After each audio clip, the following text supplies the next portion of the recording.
Something enormous is building beneath the surface of the Pacific Ocean. Normally, I don't report about that, but guys, I have to tell you, you have to know this because this is also record-breaking El Nino. El Nino is already here, but the latest forecast has now moved into territory that scientists rarely see. This is really, really crazy. So the NOAA has calculated an 80% chance that this becomes a very strong El Nino between October and December. If that happens, it could rank amongst the largest El Nino events in the historical record going back to 1950. And I'll tell you shortly why this matters right now. So the newest measurements show that the Pacific Ocean is heating up very fast right now. So this is not a storm approaching on a satellite image that I'm talking about right now. This is a massive rearrangement of ocean heat that is stretching about thousands of miles or kilometers across the planet's largest ocean, the Pacific Ocean. It can move rainfall away from entire countries and then redirect the jet stream. So it can intensify it, drought in one region, and increase the danger of flooding somewhere else. And I've just reported of the catastrophic record-breaking flooding that is going on in Texas right now. You have to see this. I'll put it in the end screen. But here, El Nino. The most concerning part is that this event is still a month away from its expected peak. So in the middle of June, Australia's Bureau of Meteorology measured the relative Nino 3.4 index at plus 0.92 degrees Celsius, or approximately 1.7 degrees Fahrenheit. So just above its El Nino threshold. By July, I'll explain what that means. By July 12th, that number had climbed to plus 1.47 degrees Celsius, approximately 2.6 degrees Fahrenheit. So that's an increase of more than half a degree Celsius in less than 1 month. And this warning that they're giving is no longer limited to a small area. So the NOAA reports that surface temperatures along a large part of the central and eastern equatorial Pacific are already more than 1 degree Celsius above normal. So if we're looking closer to South America, the Nino 1 and 2 region recently reached plus 2.7 degrees Celsius, almost 5 degrees Fahrenheit above normal. So the warm water is spreading east, but the real engine of this event is hidden below the surface. So under normal conditions, what's going to happen? Powerful trade winds blow from east to west along the equator. So they push the warm surface water towards Indonesia and Australia. So near South America, the cold, nutrient-rich water rises from deep in the ocean to replace it. So El Nino disrupts that entire system. So the trade winds weaken. So in parts of the Western Pacific, they can temporarily even reverse direction. So what does that mean? So the enormous pool of warm water that was held in the West begins moving back towards the Central and Eastern Pacific. So a downwelling Kelvin wave, this is how it's called, is now traveling through the ocean. So we have to imagine that this is like a broad pulse of warm water that is moving beneath the surface. So it pushes the boundary between warm surface water and cold, deeper water further down. So preventing the usual cold water from reaching the surface. So maybe, if you have swum in a lake or in a pool and the sun heats the water, we have a layer like this that is warmer than the colder stuff, right? And if you swim in it, you circulate that. So NOAA says this Kelvin wave has already deepened the thermocline and has raised surface temperatures in the eastern Pacific. And that is bad because that gives El Nino more fuel. Bang. But I have to tell you that warm water alone does not create a powerful El Nino. So what we need in addition to that, the atmosphere must react, and that reaction is now happening. And in case you hear snoring in the background, that's my dog Eddie, who's sleeping next to me. I don't want to wake him up because then he might bark and disturb me recording this video. So I hope it's not too bad. But let's get back to this. What we see right now, the atmosphere must react, right? And that reaction is happening right now. So we have the trade winds across the western tropical Pacific. They are weaker than average or reversed. So storm clouds and heavy tropical rainfall are shifting away from Indonesia towards the central Pacific. And that, we already know, air pressure patterns have changed.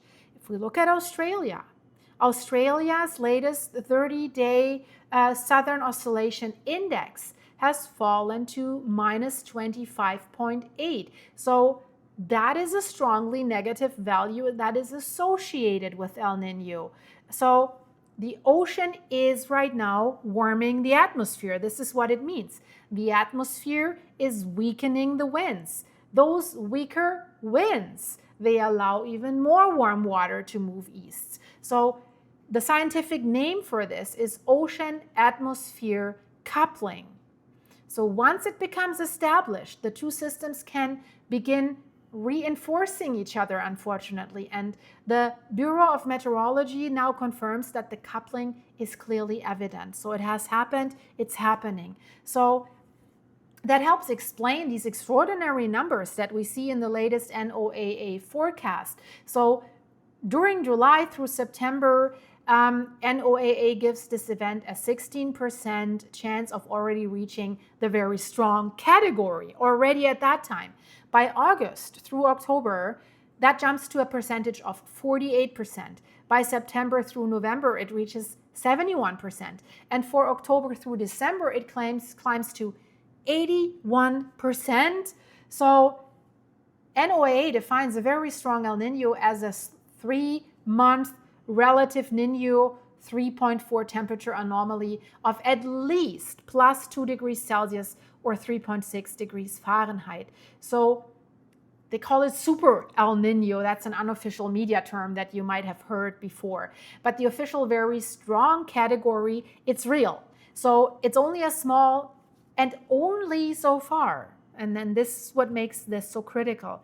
So far, only a small number of events have reached it, this Super El Nino. We have historic El Ninos of 1982, 83, 1997 and 98, 2015, 2016. They have reached some of the highest values on record. The 82 event peaked near plus 2.5 degrees Celsius on the relative index, and 97 and 2015 reached approximately plus 2.4. Those events, I want to make that clear, they have changed the weather patterns across the world. So the current forecast, of course, I want to make that clear, does not guarantee that 2026 will surpass them.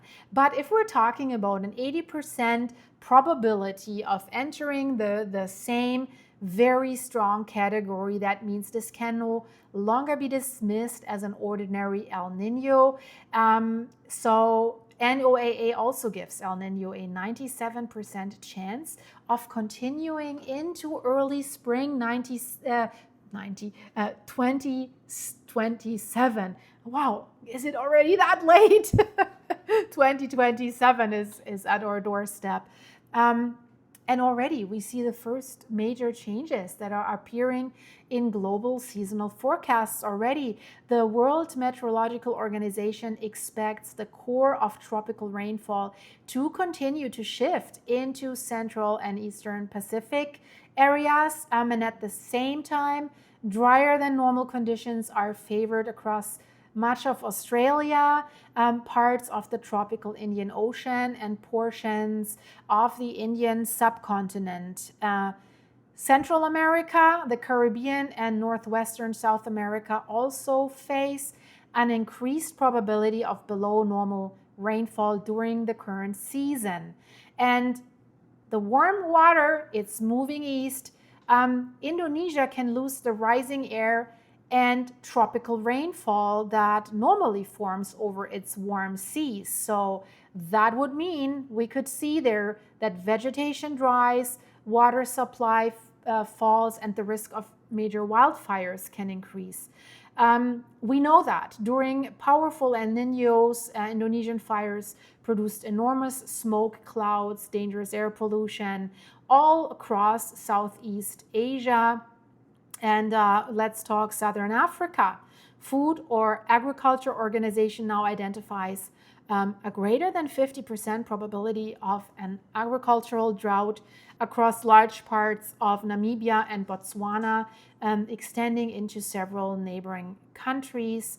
So change in ocean temperature can become more than just weather. It's like a food crisis thousands of miles away, unfortunately. And right now, the agencies are taking action before El Nino reaches its predicted peak, because the agricultural consequences often arrive a month after the ocean begins changing. So a failed rainy season does not end when the rain returns. It can affect the food supplies, but also the prices through the following year. If we look at North America, across North America, the strongest effects are expected later when El Nino approaches maturity during winter this year. Warm tropical water can strengthen and redirect the Pacific jet stream farther south. This traditionally favors warmer and drier winter conditions across parts of Canada and the northern United States, which, yeah, I have to say, I don't like the rain in the winter here. Sorry guys, I'm not sad about that. I have to say that, but unfortunately, I would take the rain because I don't want what that means for other areas, right? It's increasing the probability of wetter weather across the southern United States, and they're getting a lot of water already, right? What does that mean for California and the southwestern United States? A stronger southern storm track can open the door to repeated Pacific storms, atmospheric rivers, flooding, and landslides, unfortunately. It doesn't guarantee that California is getting another destructive winter, so let's hope not. But some powerful El Niños have failed to deliver the expected rainfall to particular regions, and stronger events generally push the probabilities harder in the expected direction. So as we see in Texas right now, several storms, ground is saturated, right? So a seasonal shift here through El Nino does not need to produce like one record-breaking storm to cause major damage. Several storms striking saturated ground, like in Texas right now, can become more destructive than even one isolated extreme event, and that's the danger. So now let's talk about hurricanes, right? When we're talking about storm. El Nino is also changing the 2026 hurricane prediction. So let's go to the Atlantic. It tends to increase the vertical wind shear that can tear apart developing tropical systems before they're organized. Yay, you would say, right? And NOAA currently predicts a 55% chance of below normal Atlantic hurricane season. So that sounds like a good thing. But here's the but, and that's the problem. Everything comes with a price. The effect reverses in the eastern and central Pacific, where warmer water and more favorable atmospheric conditions can support increased cyclone activity. So a quieter Atlantic does not mean a quieter planet, unfortunately. The center of tropical cyclone danger can swift west towards Mexico, for example, Hawaii, and the broader Pacific region. And even during a below normal Atlantic season, One landfalling hurricane can still produce catastrophic damage, guys. Let's not forget that. But the ocean itself will also feel the consequences. So when cold upwelling weakens near the western coast of South America, let's talk about nutrients. Fewer nutrients can reach the surface. Phytoplankton can decline. Fish populations move or collapse locally, and the disruption travels through the marine food chain. Even in a closed lake, you need that water circulation for the lake not to go bad. So for communities that are depending on fishing, El Nino can damage like not only the ecosystem, but also the economy before the unusual weather that follows even reaches the land. So, but I have to tell you, there's still one major uncertainty that I want to point out to you. The strength of that temperature anomaly does not automatically determine the strength of every impact. So, for example, the exact location of the warmest water matters too. So an event concentrated in the Central Pacific can influence the atmosphere differently from one that pushes its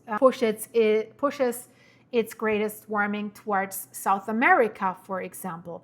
The Indian Ocean dipole, the Arctic oscillation, and the North Atlantic oscillation and shorter changes in that jet stream can either strengthen or interfere with the expected pattern. So they can disrupt that. That is why one region can, for example, experience historic flooding, while another region that is forecast to be wet can remain unexpectedly dry. But also that means, yeah, we can have uncertainty over like the precise location of the damages. It does not erase at all the scale of this developing event. Absolutely not. So the Pacific has already crossed into El Nino conditions. The ocean and atmosphere are now reinforcing each other. The index is rising rapidly. Warm water is moving east, both at the surface and below it, and the models expect the intensification to continue through the end of this year. So next critical threshold is plus 2 degrees Celsius. So now we have to watch the Nino 3.4 index if that crosses that level. We will have to see whether more powerful westerly wind bursts from over the western Pacific and whether another Kelvin wave carries an additional surge of heat eastwards. So the next forecast of the NOAA is scheduled for August 13th. So by then, the models may reveal to us, we might find out whether the Pacific is following the upper edge of the forecast or beginning to pull away from it. But again, the most dangerous part of this El Nino is not what it has already done. It's what's happening, right? Really, one of the largest bodies of water on the entire planet has started to reorganize the atmosphere months before the expected peak. That is already happening. Pacific Ocean is doing this. And the acceleration has just begun. Well, let's word it careful, may have just begun. I will keep you updated about this. Check out the terrifying flooding in Texas. I mentioned it, tornadoes and flooding, insane, has already reached record levels, highest alert levels. You have to see it, trust me. Bye-bye.